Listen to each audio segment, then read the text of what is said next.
আগামী নির্বাচন নিয়ে কোনো কারচুপি কোনো ধরনের যোগসাজশে ষড়যন্ত্র করার চেষ্টা করা হয় তাহলে কারবালার মতো পরিস্থিতি ঢাকায় ঘটাই দেওয়া হয়। এক যুব বিভাগে আল্লাহ চাইতো বাঁশের লাঠি নিয়ে রেডি থাকবে। কোন মাস্তান তন্ত্র এই ঢাকা সিটিতে চলবে না। কোন ধরনের কারচুপি নির্বাচন কমিশনের লোকেরা করবেন তো কিয়ামত পর্যন্ত চাকরির হায়াত এখানে শেষ হয়ে যাবে। সামনে সিটি কর্পোরেশন আছে, নির্বাচন আছে।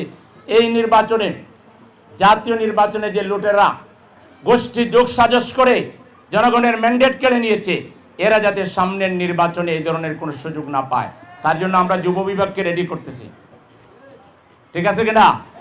এক যুব বিভাগে আল্লাহ চাইতো বাঁশের লাঠি নিয়ে রেডি থাকবে। কোন মাস্তান তন্ত্র এই ঢাকা সিটিতে চলবে না।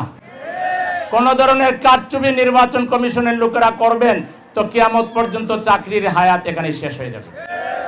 এখানে কোন ধরনের 2 নম্বরে নির্বাচন কমিশনের প্রধানকে আমি সেদিন এক অনুষ্ঠানে পেয়েছিলাম আমেরিকান ন্যাশনাল ডেতে।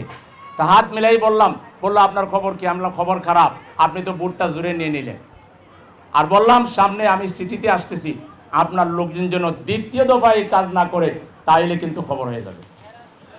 তো এটা জানাই দিছি একেবারে সশরীরে, এবং এখন মিডিয়ার মাধ্যমে জানাই দিলাম আগামী নির্বাচন নিয়ে যদি কোনো কারচুপি কোনো ধরনের যোগসাজশে ষড়যন্ত্র করার চেষ্টা করা হয় তাহলে কারবালার মতো পরিস্থিতি ঢাকায় ঘটাই দেওয়া হয়। এবং এখানে কোনো ধরনের কোনো কারচুপি এবং কোনো ধরনের কোনো শয়তানি, কোনো ধরনের দখলবাজি, কোনো ধরনের টাকার খেলা এই ঢাকা সিটিতে চলবে না। ভোট হইতে হবে নিরপেক্ষ। এবং আমি সরকারের কাছে দাবি করছি যে অনতিবিলম্বে সবার আগে স্থানীয় নির্বাচন, মেয়র এবং কাউন্সিলর নির্বাচনের মাধ্যমে এই ঢাকা সিটি মেয়াদ উত্তীর্ণ হয়েছে অনেক আগে। তো আপনারা আগে গ্রামে যাবেন কেন? গ্রামের ইউনিয়ন চেয়ারম্যানদের তো এখনো মেয়াদ আছে, উপজেলা চেয়ারম্যানদের অনেকেরই মেয়াদ আছে। আগে ওখানে যাবেন কেন? ঢাকার মানুষ আমরা পরিবেশের কারণে আমাদের পরিবেশ দূষণ হচ্ছে, আমরা এখানে নানা অসুখ বিসুখের মধ্যে আমরা পড়ে যাচ্ছি।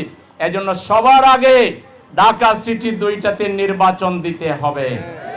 আর যদি সেটা না করেন, আর আমরা যুব বিভাগ সহ ঢাকার জনগণ যদি রাস্তায় নামি, তখন আপনাদের কিন্তু কড়াই গন্ডা হিসাব বুঝে নিতে হবে।